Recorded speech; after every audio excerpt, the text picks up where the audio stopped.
मराठी कथा आई बाबा तुझे नि माझे भाग 1 काळजी जबाबदारी इच्छाशक्ती। असं म्हणतात ना, लग्न म्हणजे दोन घरांचं मिलन, एकमेकांची सुख दुःख समजून घेणं। मुलगी आपल्या आईबाबांना सोडून सासरी येते आणि पटकन नवऱ्याच्या आईबाबांना आपलंसं करते, पण जावाई त्याचं काय?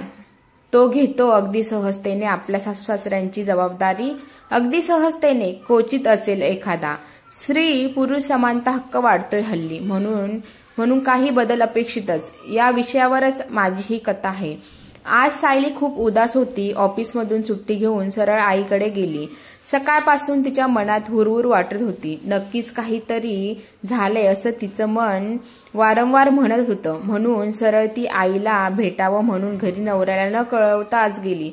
बघते तर काय, आई झोपली। या वेळेस तर आई कधीच झोपत नाही आणि तिचा फोन पण बंद। तिने आईला आवाज दिला। अंग पण खूप गरम लागत होतं तिचं।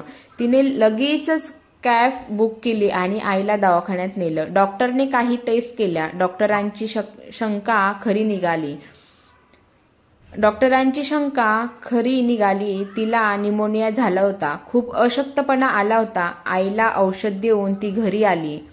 घरात पाय ठेवताच संजय तिचा नवरा जोराने ओरडला, सायली कुठे होतीस? तुझा फोन पण बंद दाखवतोय। तिच्या लक्षात आलं आपला मोबाईल डिस्चार्ज झालाय। ते सायली, अरे ते मी न संजय, तुला माहिती आहे ना आई बाबा घरी एकटे असतात, ते बाबांना सर्व वेळेवर हवं असतं। आईच्याने पण आता जमत नाही। कितीदा सांगितलं तुला, जमत नसेल तर सांग। आई बाबांचे हाल झालेले मला बिलकुल खपणार नाही। सायली, अरे ऐकून तर घे माझं म्हणणं। पण संजय ऐकण्याच्या मनस्थितीतच होताच कुठे।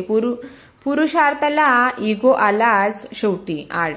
आता सध्या तरी याच्याशी वाद घालत बसणं योग्य नव्हतं। वादातून वाद वाढत होता, म्हणून नेहमीच ती नमत घ्यायची। म्हणून ती पटकन फ्रेश होऊन स्वयंपाकाला लागली, पण मन मात्र आईकडे लागलेलं होतं तिचं। सायली आणि तिची आई एवढंच काय ते तिचं कुटुंब, तिचे बाबा। ती लहान असताना अल्पशा आजाराने निमित्त होऊन वारले। तेव्हापासून तिचं सांभाळ शिक्षण नोकरी लागेपर्यंत केलं। संजयच्या घरचं स्थळ आलं आणि लगेच लग्न पण जुळलं। तिने तेव्हाच संजयला सांगितले होते, तू देशील ना साथ? त्यावेळेस मात्र संजय हो म्हणाला, पण त्याने आपली जबाबदारी स्वीकारली नाही। पण सायली मात्र दोन्ही घर सांभाळायची।